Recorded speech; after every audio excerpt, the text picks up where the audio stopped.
दोस्तों स्वागत है आपका मेरे YouTube चैनल इंग्लिश बाबू पर। और आज मैं फिर हाजिर हूँ आपके साथ एक नई स्टोरी लेकर। और दोस्तों आज जो मैं आपके लिए लेकर आया हूँ ये एक फ़नी स्टोरी है, बहुत ही प्यारी, बहुत ही हंसाने वाली कहानी है। कहानी सुनने में आपको बहुत ज़्यादा मज़ा आएगा। उसके अलावा दोस्तों आज के इस स्टोरी में आपको कई सारे नए इंग्लिश के वर्ड मीनिंग सीखने को मिलेंगे, उनकी करेक्ट प्रोनाउंसिएशन के बारे में पता चलेगा। और दोस्तों इसके एक एक स्ट्रक्चर को मैं बिल्कुल बेसिक तरीके से बिल्कुल ट्रांसलेशन का प्रोसेस आपको समझाऊंगा। एक एक स्ट्रक्चर को हम बड़े डिटेल में कवर करेंगे, तो जो ट्रांसलेशन का प्रोसेस है आप बहुत अच्छे से और आसानी से सीख पाएंगे।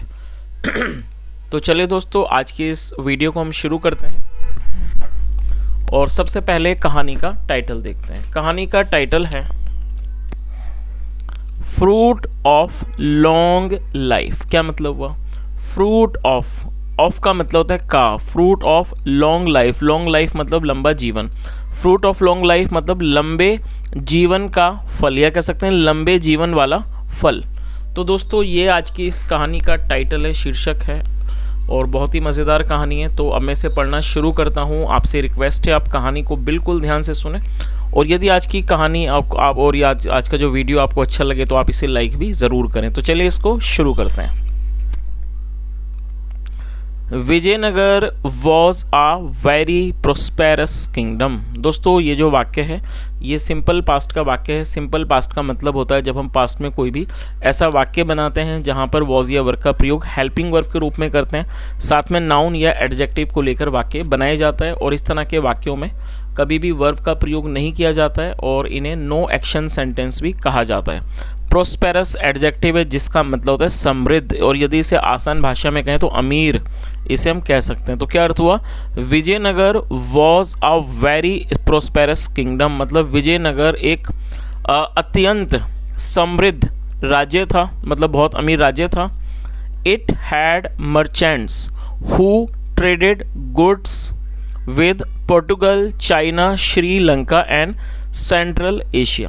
दोस्तों ये जो वाक्य है ये हमारा पास्ट का पजेसिव वाक्य है। पास्ट पजेसिव का मतलब होता है जब हम पास्ट में ये दिखाते हैं किसी के पास कुछ था तो वहाँ हैड का प्रयोग हेल्पिंग वर्ब के रूप में किया जाता है। तो ये पास्ट का पजेसिव वाक्य है। तो क्या अर्थ हुआ?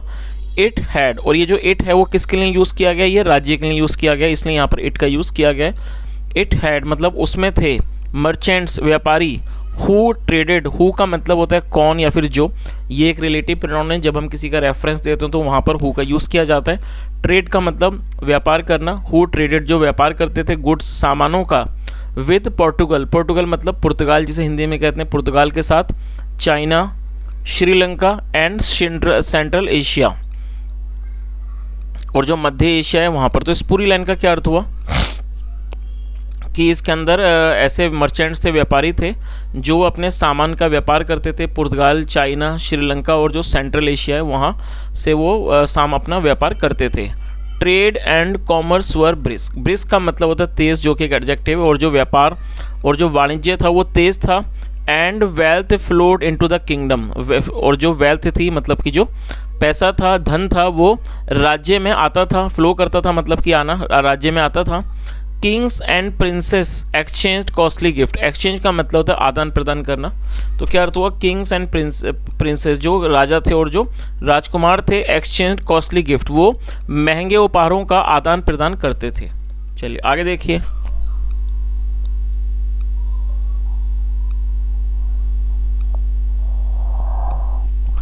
वंस एक बार king Krishnadeva Raya received a gift of peaches from the emperor of China. दोस्तों ये जो वाक्य है ये पास्ट इंडेफिनिट का अफर्मेटिव वाक्य है जहां वर्ब की सेकंड फॉर्म का प्रयोग किया जाता है। रिसीव का मतलब मिलना, प्राप्त होना। एक बार राजा कृष्णदेव राय को एक गिफ्ट मिला।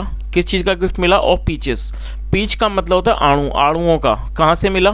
From the emperor of China, मतलब कि जो चाइना के सम्राट थे उनसे राजा कृष्णदेव राय को एक उपहार प्राप्त हुआ आड़ुओं का, गिफ्ट ऑफ पीचेस।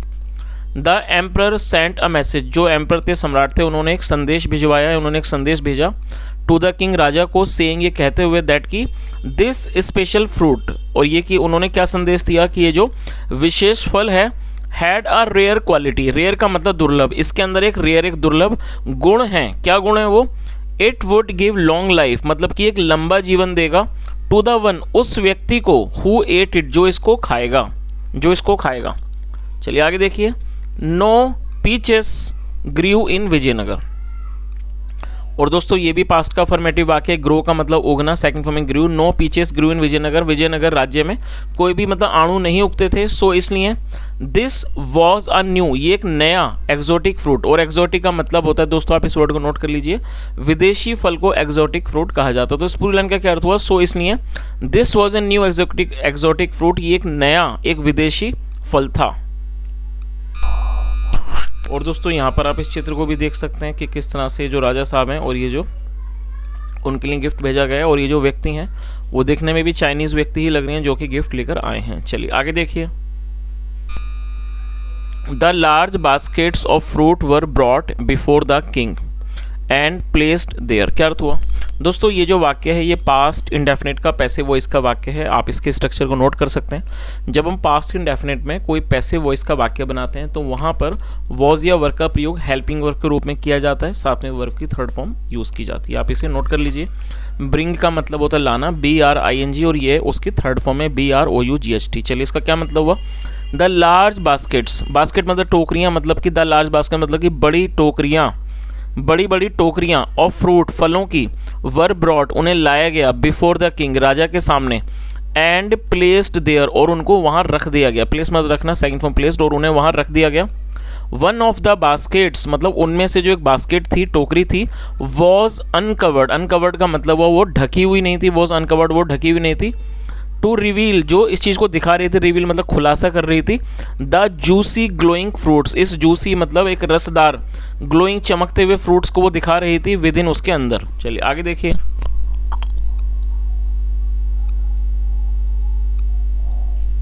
और आप यहाँ इस चित्र को भी देख सकते हैं कि ये जो फलों की एक छोटी सी जो टोकरी टाइप है, इसके अंदर ये कोई कवर वगैरह नहीं है, तो ये खुली हुई है। चलिए आगे देखिए।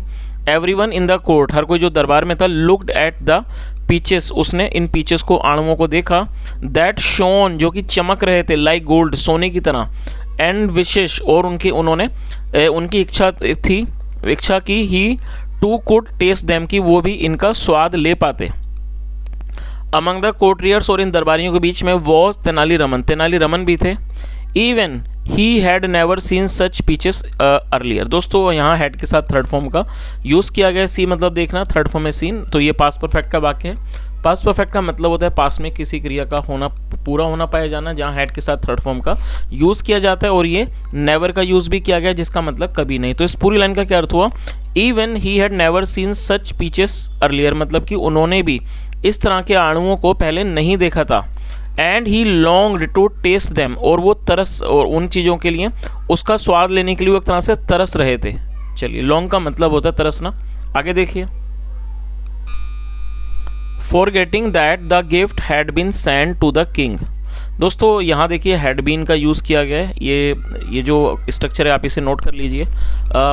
ये जो हमारा वाक्य है ये पास्ट परफेक्ट का पैसिव वॉइस का वाक्य है, और आप इसके स्ट्रक्चर को नोट कर लीजिए। जब आप पास्ट परफेक्ट में कोई भी पैसिव में वाक्य बनाना चाहते हैं तो वहाँ पर हैड बीन के साथ वर्ब की थर्ड फॉर्म का प्रयोग किया जाता है। SEND, सेंड का मतलब होता है भेजना, और ये थर्ड फॉर्म है सेंड। तो इस लाइन का क्या अर्थ हुआ, फॉरगेटिंग मतलब इस चीज़ को भूलते हुए, दैट की the gift had been send to the king, की जो गिफ्ट है, उपहार है, वो राजा को भेजा गया था। ही रीच्ड आउट, वो वहाँ गए, पहुँचे, and picked one peach up, और उन्होंने एक पीच को, एक आड़ू को उठा लिया। And before the king could protest, और इससे पहले कि जो राजा थे वो प्रोटेस्ट कर पाते, प्रोटेस्ट मतलब विरोध करना, राजा जो थे वो विरोध कर पाते, और चेक हिम, और उन्हें रोक पाते। Tenaliraman bit into a peach, जो तेनालीरामन थे उन्होंने उस पीच को, उस आड़ू को उन्होंने काट लिया। इंजॉइंग, उसका आनंद लेते हुए, इट्स जूसी टेस्ट, उसके रसदार टेस्ट का आनंद लेते हुए उसको उन्होंने काट लिया, इन हिज माउथ, अपने मुंह में। चलिए आगे देखिए। The courtier looks at him in horror, जो कोर्टियर से दरबारी थे उन्हें बिल्कुल भय से, डर से उनको देखा। And they looked at the king, और उन्होंने राजा को देखा। Whose face was turning red, whose मतलब जिनका जो चेहरा था वो टर्निंग रेड, वो लाल हो रहा था, विद एंगर, एंगर मतलब गुस्सा, मतलब क्रोध से, गुस्से से उनका जो चेहरा था वो लाल हो रहा था।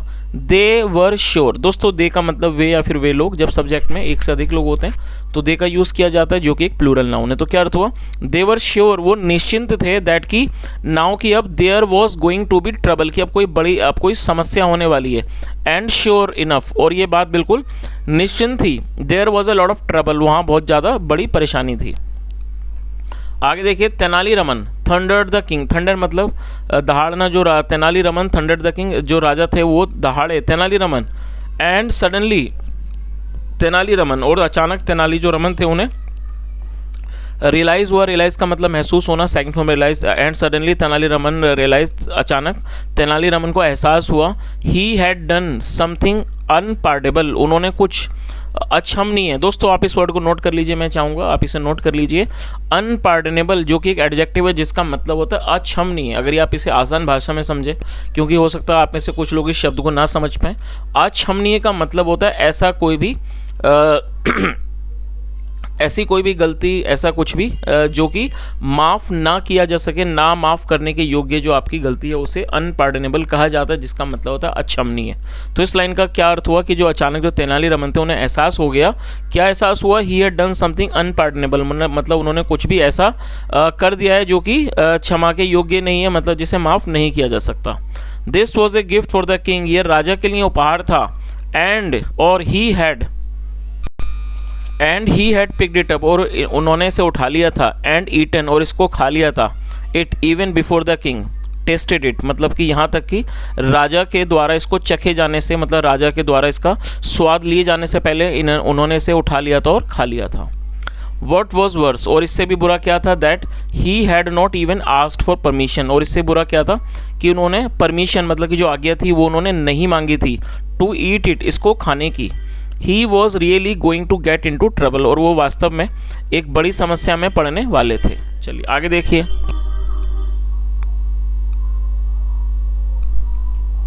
ही bowed his head in shame, bow का मतलब झुकाना, second from bowed. He bowed his head in shame, और उन्होंने शर्म से अपना सिर झुका लिया। एंड स्टूड क्वाइटली, स्टैंड की सेकंड फॉर्म स्टूड, और क्वाइटली मतलब खामोशी से, और वो खामोशी से चुपचाप वो खड़े हो गए। द किंग वॉज फ्यूरियस, दोस्तों फ्यूरियस एडजेक्टिव है जिसका मतलब होता है अत्यंत क्रोधित, आग बबूला, उसे फ्यूरियस कहा जाता है। द किंग वॉज फ्यूरियस, जो राजा थे वो बहुत ज़्यादा आग बबूला हो गए। तेनालीरामन, हाउ डेयर यू, आपकी हिम्मत कैसे हुई, टच आर गिफ्ट, हमारे गिफ्ट को, हमारे उपहार को छूने की आपकी हिम्मत कैसे हुई। This is a terrible insult,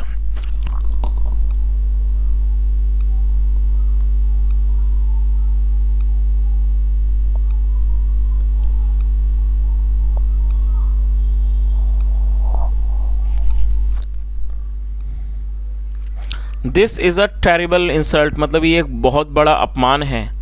I can not pardon such behaviour, और दोस्तों आप इस वर्ड को नोट कर लीजिए, PARDON, पार्डन का मतलब होता है माफ़ करना, और ये वर्ब की फर्स्ट फॉर्म है। तो उन्होंने आगे क्या कहा, I can not pardon such behaviour, मतलब मैं इस तरह के व्यवहार को माफ़ नहीं कर सकता हूँ। टेक हिम अवे, इसे दूर ले जाओ। ही ऑर्डर्ड, उन्होंने आदेश दिया, हिज सोल्जर्स, अपने सिपाहियों को, पुट हिम टू डेथ, और इन्हें मतलब कि इन्हें मौत की सज़ा दे दो, पुट हिम टू डेथ। आगे देखिए, मतलब पुट हिम टू डेथ मतलब कि इन्हें मौत दे दो, इन्हें मृत्यु दंड दे दो। द सोल्जर्स अरेस्टेड हिम, जो सोल्जर्स थे, सिपाही थे, उन्होंने उनको गिरफ्तार किया। हिज माइंड वर्कड स्विफ्टली, और जो उनका दिमाग था उसने काम किया, स्विफ्टली मतलब तेजी से काम किया।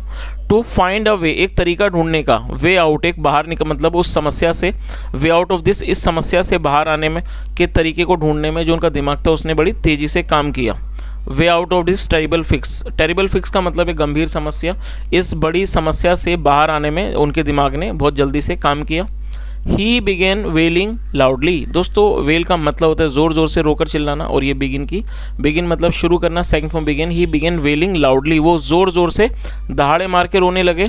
The emperor of China is a big liar, उन्होंने क्या कहा कि the emperor of China is a big liar, मतलब कि जो चाइना के सम्राट हैं वो बहुत बड़े झूठे हैं। ही सैड, उन्होंने कहा, ईटिंग दिस फ्रूट, ये जो मतलब ईटिंग दिस फ्रूट मतलब इस फल को खाने से, would give a person long life, मतलब eating this fruit would give a person a long life, मतलब इस फल के खाने से एक व्यक्ति को एक लंबी आयु मिलेगी, वो मतलब वो इस व्यक्ति को लंबी आयु देगा। एंड लुक, और देखो, what one little bite has given me, मतलब एक छोटे से बाइट ने, मतलब एक छोटे से जो एक टुकड़े ने मुझे क्या दिया है, डेथ, मृत्यु, सर, श्रीमान, you must not eat this fruit. और दोस्तों मस्ट का प्रयोग किया जाता है जब हम वाक्य में किसी भी आवश्यक सलाह को दर्शाना चाहते हैं। तो उन्होंने आगे क्या कहा, सर, श्रीमान, you must not eat this fruit, आपको अवश्य ही ये फल नहीं खाना चाहिए। ही कॉल्ड आउट, उन्होंने पुकारा, as he was being led, जब उनको ले जाया जा रहा था, लेड अवे, जब उनको दूर ले जाया जा रहा था। चलिए आगे देखिए। और दोस्तों ये जो वाक्य है, आप मैं इसके स्ट्रक्चर को भी समझा देता हूँ। ये हमारा पास्ट कॉन्टिन्यूस का पैसिव वॉइस का वाक्य है, और जब हम पास्ट कॉन्टिन्यूस में पैसिव वॉइस का वाक्य बनाएंगे तो वहाँ वॉज या वर्ब का प्रयोग किया जाता है, साथ हेल्पिंग वर्ब के रूप में, साथ में बीइंग और वर्ब की थर्ड फॉर्म। लीड मतलब ले जाना, थर्ड फॉर्म है लेड। तो इस पूरी लाइन का क्या अर्थ निकला, he called out as he was being led away, मतलब उन्होंने पुकारा जब उन्हें दूर ले जाया जा रहा था। द किंग हियरिंग हिम, मतलब कि जो hearing him burst out laughing, जो राजा थे उनकी बातों को सुनकर वो बहुत ज़्यादा ज़ोर से हंसने लगे। एंड आस्क्ड द गार्ड्स, और उन्होंने गार्ड से, सुरक्षा कर्मियों से कहा, टू लेट हिम गो, कि वो उन्हें जाने दे। चलिए, तो दोस्तों यहाँ आपने देखा कि जो तेनालीरामन थे वो वाकई में बहुत ही ज़्यादा हाजिर जवाब, बहुत ही ज़्यादा बुद्धिमान व्यक्ति थे, और उन्होंने अपनी चतुराई से, बुद्धिमानी से इतनी बड़ी समस्या से बड़ी आसानी से बाहर आ गए, क्योंकि उन्होंने इस तरह की बात बोली कि जो राजा साहब थे उनका गुस्सा पूरा ही उतर गया। तो दोस्तों ये आज की कहानी थी। यदि आपको कहानी अच्छी लगी हो, मेरा पढ़ाने का प्रयास भी अच्छा लगा हो, तो आपसे रिक्वेस्ट है आप वीडियो को लाइक करें, शेयर करें, चैनल को ज़रूर सब्सक्राइब करें। And apart from this guys, I have this small request that I see you guys that when I just check the details, then I find out that most of you guys watch the videos, you enjoy watching it, but still you guys do not subscribe. So guys, it's my humble request that if you really want me to if you really want to help me and my channel to grow, then it's a request that you must like this video and you should subscribe the channel, so that we can also grow. Because whenever I try to bring a new video, I put a lot of hard work in every video, so that I can make it good for you. And whenever I bring a video, I always try to do my best, so that whenever you listen it, you watch this, you must get benefit. So guys, if you really want to appreciate this, I would be very thankful to you. Please subscribe. Thank you so much. Have a nice day and bye.